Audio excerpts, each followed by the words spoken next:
Ерөнхий венттгэгч Sow Media.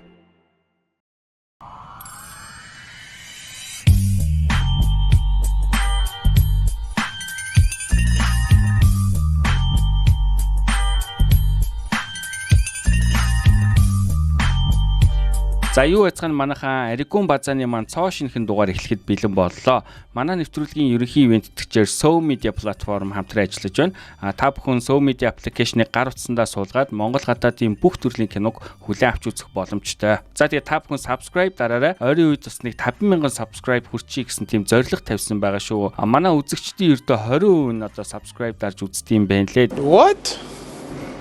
Ямар ч байсан subscribe дараарай. Энэ бол одоо миний хувьд бол хамгийн том donation байгаа шүү та бүхнээс ирэх. Базааны маань уламжлалт ёсоор удахгүй нээлттэй их гэж байгаа кино болон ойрын үеийн шинээр хийж байгаа кинонуудын мэдээллээр бол базаагаа эхэлдэг байгаа. За хамгийн ихний мэдээлэл бол Ziv Film өөрийнхөө Facebook хуудаснаа нэгэн мэдээллийг хийсэн. За та бүхэнд уншиж өгье. Тэд ирж явна. Хүлээлт дүүрэн өдрүүд Ziv Film-ийн дараагийн томоохон тесрэлт болох Мад уран сайхны кино ирэх 4-р сард бүх кино театруудын дэлгэцнээ нээлттэй ихэд бэлэн боллоо. Энэхүү бүтээл нь бидний хувьд алдаа оноо бүрээсээ суралцаж маш их туршлага хуримтлуулсан том шалгалт бас нэг шин даваа байлаа.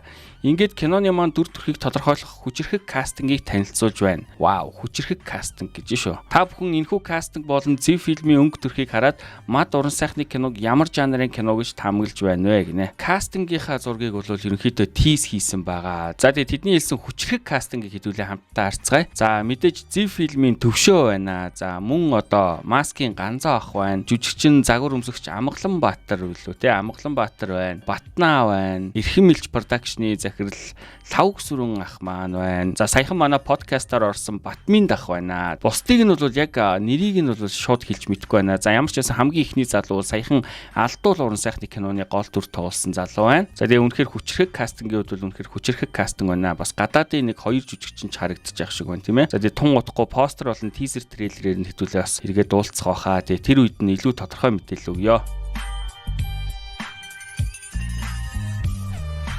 Дараагийн танилцуулах кино бол Амьдрал ба хайр гэдэг ийм романтик комеди, драма төрлийн кино хийж байгаа юм байна лээ. Тэгээд энэ киноны бол ямар нэгэн мэдээлэл бол хараахан цацагдаагүй байгаа. Гэтэ би дуулахын сториноос нь хараад ингээд чи кино хийж байгаа мана киноныхаа мэдээллийг явуулаач гэсэн чинь ганц 2 юм цаатах чи бас шидэж ин лээ. Тэгээд найруулагчаар нь бол цэгмэд ажиллаж байгаа юм байна лээ, тийм ээ. Авегийн цэгмэдийг та бүхэн бас мэдж байгаа хаа. За киноны одоо гол дүрд бол одоо Melon Film-ийн уянгаа ажиллаж байгаа юм байна лээ. За мөн одоо Баги Бигүнэ хоёр бас ажиллаж байгаа юм байна. Манай Түнтүүлээ буюу залуу жүжигчин Тэнүү маань ажиллаж байгаа юм байлээ. За ерөнхийдөө нэг иймэрхүү мэдээлэл одоогор надад ирсэн байна. Тэгээ тун удахгүй бас трейлер болон постэр нь бол цацагдах байхаа нэлээд удаан хийж байгаа юм кино байх шиг байсан шүү. Бараг сарын өмнө л хийж гин гэдгсэн одоо болтол тизер постэр юмнуудаа бас цацаагүй л байгаадах шиг байна. Манайхан чи хийгдлээ гэд бацхаас бараг бацж амжаагүй байхад IPTV-д орцсон байдаг. Энэ кино бол тодорхой хэмжээнд бас удаан хийж байгаа кино юм болов уу гэж би бас харж байна. Тэгээд удахгүй аль биесны мэдээлэлээр нь уулзцгаая. За дараагийн танилцуулах уран сайхны кино бол одоо Амьдрал тайртай хэмээх кино 4 сарын 10-наас эхлэн бүх кино театруудаар гарах гэж байгаа юм байна лээ. Тэгээ та бүхний харж байгаачлан бол энэ киноны гол дүрд бол Маскийн жүжигчин Зол Заяа болон Засчихэр нар тоглосон байсан. За тэгээ энэ киноны талаар бол Зөв цэгийн дээр нэг ийм пост бичсэн байсан. Та бүхэнд бас товчхон уншиж өгье. Монгол улсын хэмжээнд нэг хүнд нэг жилд 35 литр спирт оногдож байна. Харин дэлхийн дундаж 5-8 литр гих сэтгэл сэрт хийлэн мэдээ унсны дараа энэ киног олон хүн үзээсэй гэж бодов. Амьдрал тайртай хэмээх шинэхэн уран бүтээл 4-р сарын 10-наас эхлэн бүх кино театрт нээх гэж байна. Архинд донтох, асуудалд нугарах гэхээр бид эрэгтэй хүн биз гэж эхлээд боддог. Гэтэл эмэгтэйчүүдийн тооч энэ хар дансыг нэмж байгаа нь харамсалтай. Хүнд боловч нийгэмд нүүрлээд буй ил бодит асуудлыг тус бүтээлд тодруулан харуулах болно. Яруу арт продакшны бүтээл энэхүү кинонд хүүхдээ алдсны дараах сэтгэл гутралаа дийлээгүн улмаас архийг сонгон амьдралаа алдахад хүрсэн нэгэн бүсгүйн түүхийг өгүүлнэ. Баг киногоо яриад өгчөж байгаа юм шүү. За ямар ч байсан та бүхэн дээр энэс цаашаа пауз аваад өөрсдөө хэрэг уншиг бол уншичаарай. Ямар ч байсан нэг архинд донтсон эмэгтэй үний одоо юм сэтгэлээр унсан тийм эмэгтэй үний талаарх юм драма кино юм шиг байна. Би эхнээс нь хальт уншихад нэг иймэрхүү юм уншигдэж байна. За тэгээд маш сонирхолтой нь бол энэ киноны продюсераар бол одоо Санчир ажиллаж ажиллаж байгаа юм байлээ. Санчирыг та бүхэн мэдэх байхаа, хөгжмийн зохиолт Санчир гэж ийм залуу байдаг. За Санчир бол бидний мэдэх одоо Задлаагүй захиа, Шар гэгээ, Галбинга гэх мэт одоо маш олон киноны хөгжмөөр бол ажилласан юм чадварлаг хөгжмийн зохиолч байгаа. Тэгээд ерөнхийдөө хөгжмийн зохиолоос гадна бас киноны продюсер чиглэлээр бас ажиллаж байгаа юм байна тийм ээ. Мөн энэхүү одоо амьдрал тайртай киноныхаа бас хөгжмийн зохиолчоор нь давхар ажилласан байсан. За тэгээд Санчир бол энэхүү киноныхаа талаар бас нэгэн постыг бичсэн байсан. Та бүхэнд уншиж өгье. Mask Production-ы бүтээл болох Амьдрал хэмээх номерыг 2010 онд үзэж байлаа. Манай монголчуудын хувьд ихээхэн нийтлэг сэдвтэл тухайн үедээ Монголыг шуугуулад авсныг ч хэлгүй бодлын мухарт их удаан уяатай дараатай явсны эцэст Mask Production-ы ахнар дээрээ очиж албан ёсны эрхийг нь авч уран сайхны кино уран бүтээл болох ажил маань эхэлсэн юм. Арх гэдэг сэдв таны миний яг бидний хажууд байгаа чимээтэй чимшиг чимээгүй чимшиг тахал болоод олон жил өнгөрлөө. Гэтэл архинаас үүдэн гарах хор хөнөөл муухай үр дагавар дургу хүрэм тоон статистикүүд улам нэмэгцээр байна гинэ. Би ч одоо Санчиртай амьдралдаа 2 удаа уулзж ирсэн. Хоёулын дээр нь хамт ууж ирсэн юм байна.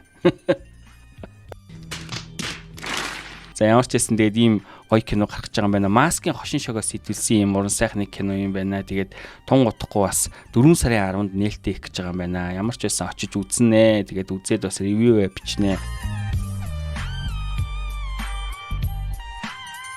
За дараагийн танилцуулах уран бүтээл бол Сэтгэлийн уяа хэмээх уран сайхны кино тун утахгүй буюу 4 сарын 16-наас эхлэн гарах гэж байгаа юм байна. Тэгээд Хувьсэл Production-ы 10 дахь уран бүтээлийн гэсэн. Тэгээд яг одоогор бол албан ёсны постероос өөр мэдээлэл бол надад ирээгүй байна. Тэгээд Сэтгэлийн уяа гэдэг энэ киног харсан чинь нэг юм хурдан морь унаач хүүхдүүдтэй холбоотой юм драм кино юм шиг байгаа.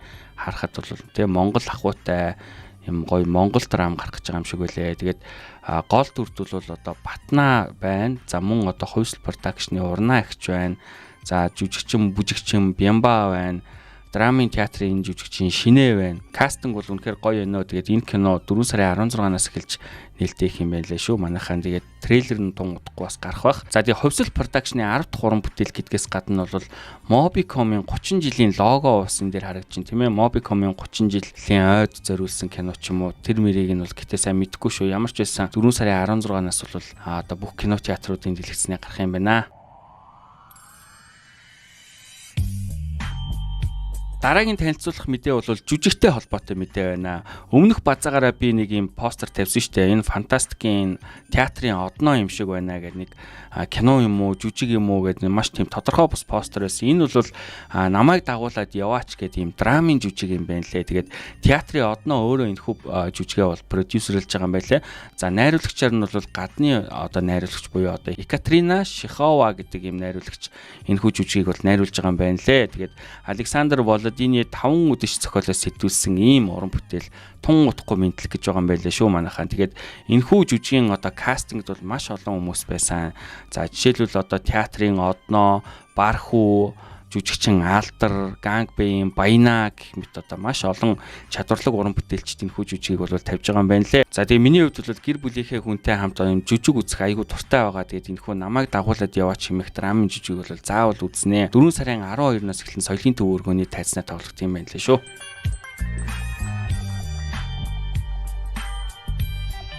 За манай дараагийн мэдээлэл бол бас театрын жүжигтэй холбогдож байна. Тэгээ Про театрынхан бол одоо 4 сарын 8-наас эхлэн 4 хүн удаа Алдарт инээмтгий хүн гэдэг жүжигээ төлөвлөх гэж байгаа юм байна лээ шүү. Манайхаа Эрцэнкагийн тайзнаа бол тоглогдох юм байна лээ. Тэгээд мэдээж гол дүрд бол Төмөр Батаргай байна. За мөн одоо Төгөлтөр, Бууд Эрдэнэ, Соломон гэх мэт маш олон уран бүтээлчд энэ хүү жүжигт тоглож байгаа юм байна лээ. Тэгээд найруулагчаар нь бол Даваа Сүрэн гэдэг найруулагч ажиллаж байгаа юм байна. Тэгээд visual drama гэдэг. Visual drama гэхээр би бас сайн мэдэхгүй байна. Яг ямар драмын visual drama гэдгийг нь бол сайн мэдэхгүй байна. За тэгээ ямар ч байсан инээмтгий хүн гэдэг жүжигийг бол мэднэ. Тэгээд энэхүү жүжиг нь бол Гэгэ Мууза 17-оос бол 5 шагналыг авсан байт юм аа. За мөн одоо Мөнгөн мод 2023 наадмын шилдэг эрэгтэй гол дүр, шилдэг зураач тус шагналуудыг бол инээмтгий хүн жүжиг маань авч ийсэн. Тэгээд 4 сарын 8-наас эхлэн өдөө 4 хүн удаа тоглох юм байна лээ шүү.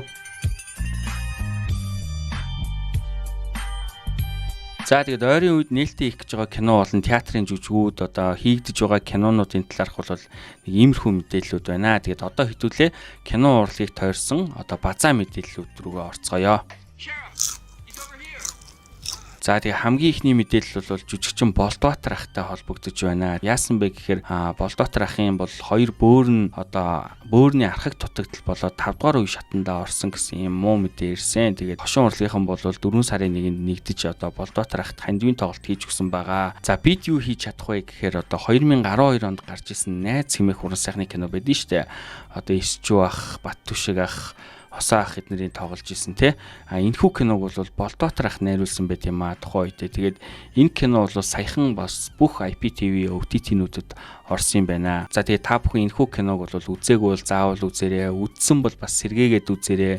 Тэгээд бид энэ киног үзснээр бол энэ киноноос олох ашигын тодорхой хувь нь бол Болдбаатар ахт очих юм байна лээ шүү. Тэгээд та бүхэн бас найз киног заавал үзээрэй. Манай ивент тэгт Show Media платформ дээр бас найз кино бол орсон байсан.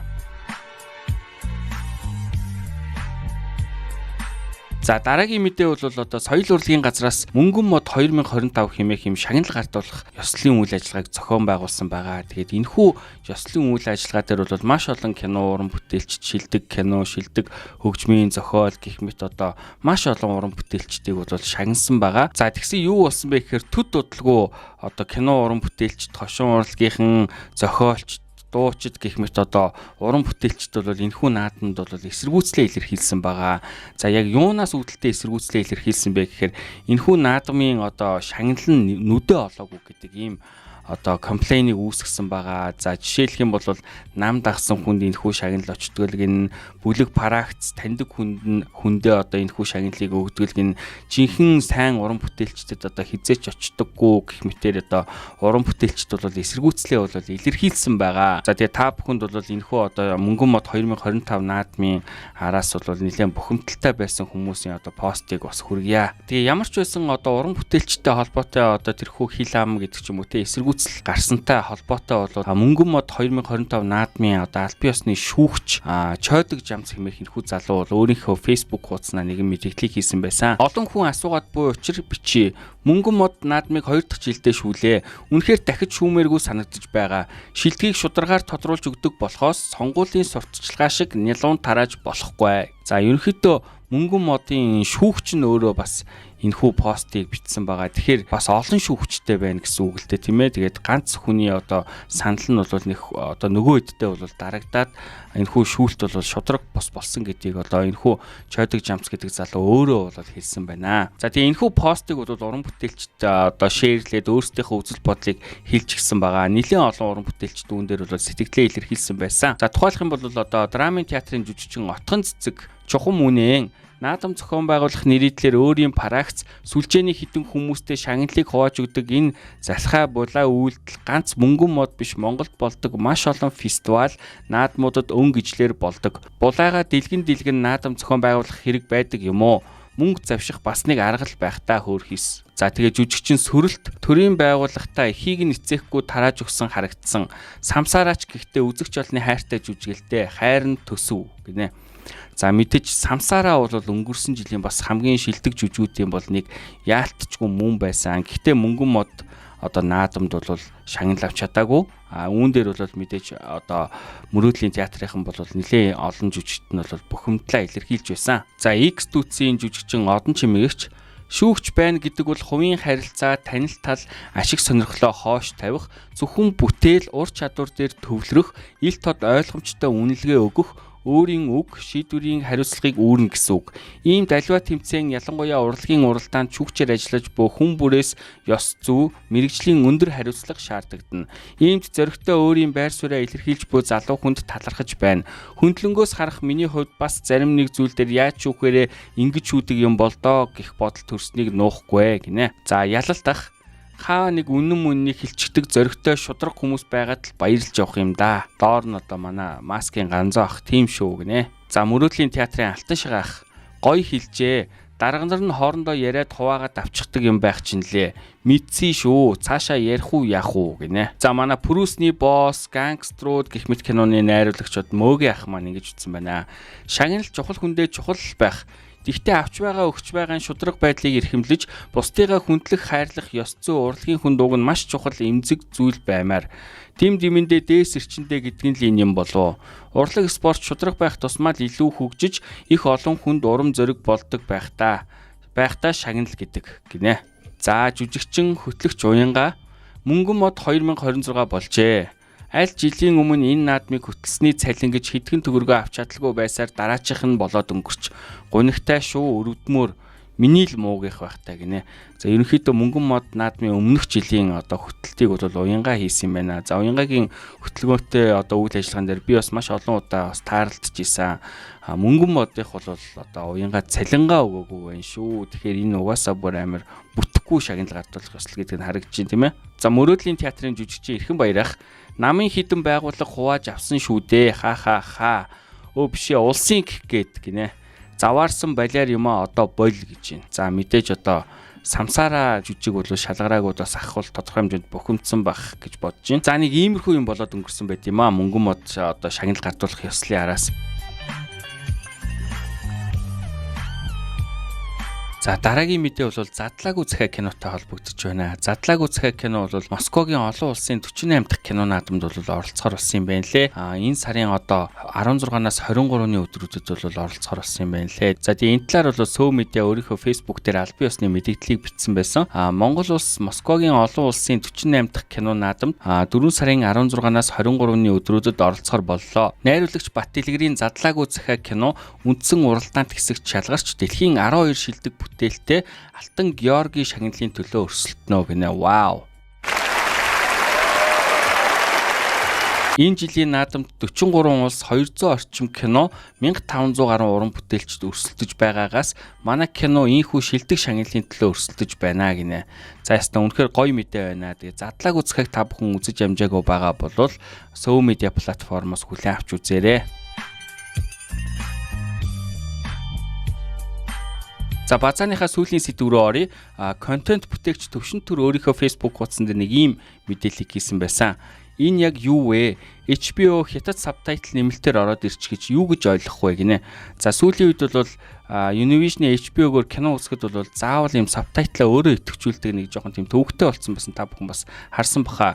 Тэрхүү сабтайтл донд бол хятад хэл албан ёсоор нэмэгдсэн байсан. Тэгээд энэ талаар бол Төвшин Түр бол энэхүү зургийг тавиад бол өөрийн сэтгэлдээ илэрхийлсэн байсан. За хамгийн гол нь Төвшин Түрийн яг энэхүү постыг бол Цеко гэдэг эмэгтэй бол скриншот хийгээд өөрийнхөө үзэл бодлыг илэрхийлсэн нь бол нэлээд сонирхолтой санагдсан. Та бүхэнд бас уншиж өгье. Univision бол Netflix шиг 190 улсад стриминг хийдэг олон улсын компани биш. Дотоодын IPTV буюу Univision Sky Media зэрэг нь анхдагч уламжлалт агаар кабель хиймэл дагуулын тохиогоор дамжуулт хийхийн оронд интернет сүлжээ ашиглан нэвтрүүлэг бусад видео контентыг хэрэгтлэгчдэд хүргэдэг үйлчилгээг үзүүлдэг. Иймд IPTV санаачилсан байх боломжгүй. Хэрвээ IPTV-ийн санаачлагаар хятад хэл нэмсэн бол Монгол хятад хэлний зах зээлийн эзлэх хувь өндөр байна уу гэдэг асуулт гарч ирнэ. HBO-ийн хувьд HBO Asia, HBO Europe, HBO Латин Америка гэж бүс нутгаар ангилж бүсийн төвүүдийг байгуулж бусад улсын IPTV-тэй холбогдож ирсэн Азийн төв Сингапурт бий.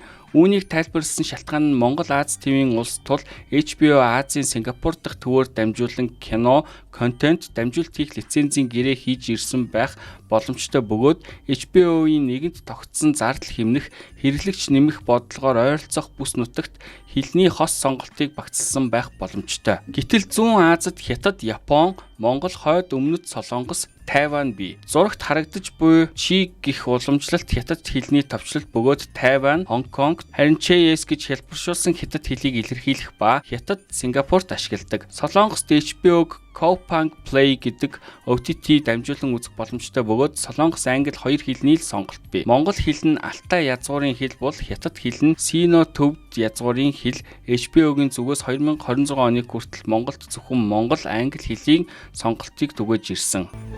Almost there. What? No. Oh no. 2026 оны шинжилэлт зөвхөн Монголд бус Хонконгт мэдэгдсэн байна. Уламжлалт бичгийн хувьд Тайван болон Хонконг HBO-гийн чид багтах мэт боловч тус хоёр улсын хэл ялгаатай. Тайван мандарин, Хонконг кантон хэлтэй. Мандарин 4 хүүхдэд бол кантон 9 хүртэл хүүхдэд. Үүнд Хонконгчууд өөрсдийнх нь хэл соёл тусгаар улсын ондоошлыг үгүйсгэсэн гэж бухимдсан бөгөөд үүний дараа HBO чи гэх ангилал дотроо хэрэглэгчийн IP Хонконг бол Хонконг маягийн хадмал оруулж өөрчлөлт оруулсан гэх мэдээлэл байна. Гэхдээ баттай эсхийг мэдгүй юм. Эцсийн дүгнэлт монголчууд бид тусгаар улс болох гэж батлах гэж 1911 оны үндэсний эрх чөлөөний хөдөлгөөн, 1921 оны ардын хувьсгал, 1945 оны тусгаар тогтнолоо батлах санал хураалт хийж явсан улс. Хятадтай зайлшгүй нэг багц болох шаардлагагүй талаар дээрх мэдээллүүдээс харах боломжтой. Иймд Монгол улсад хятад хэлний сонголт нэмсэнд бухимдахгүй байх боломжгүй. Санал IPTV-гээс HBO өөрөө тодруулга бичиж хятад хэлийг монгол руу илгээхгүй байх боломжтой эсхийг хэрэглэгчдэд тодруулж өгөх нь зүйтэй. Өөрсдийн хүсэлтээр нэмсэн бол яагаад гэдгээ тайлбарлах үүрэгтэй. Хамгийн чухал асуулт: Монгол хятад хоёрыг нэг багц болгосон гэж үзэхэд хятадд монгол хэлний сонголт байгаа юу? Байхгүй бол Монгол болон хятад улсыг нэг багц болгосон хэрэг биш, Монгол улсад хятад хэлийг хүчээр тулгасан хэрэг болно. За ястаа үнэхээр үндэс суурьтай мэдлэгтэй ийм нийтлийг бичсэн байна. Тэгээд ямар учиртай гэдгийг нь бол тун удахгүй бол аль бие ёсоор одоо Univision-ээс тайлбар өгөх байхаа гэж бодож байна. Базааны маань энэ дугаар ерөнхийдөө энд хүрээд өндөрлөж байна. Тэгээ заримдаа бас 7 хоногт нэг хийгээл, заримдаа 14 хоногт нэг хийгээл, 21 хоногт нэг хийгээл гэдэг нь ерөнхийдөө бол шалтгаантай байгаа. Мэдээж базах юм байна уу байхгүй юу гэдэг дээр л энэхүү одоо базаа контент маань бол хийгдэг байгаа. Тэгээ тухайн 7 хоногт хэр их мэдээлэлтэй вэ? Түүнээс шалтгаалж базаа одоо хэр хугацаанд орхон шийдэгдэх байгаа шүү манайхаа. Тэгээд нэвтрүүлгийн маань ивент тэтгэгчээр Sow Media платформ хамтран ажиллалаа. Та бүхэн subscribe дараарай. Дараагийн дугаараар уулзлаа. Баяртай үзэгчтэй. Нэр миний инстаграмыг бас дагчаарай боломжтой бол.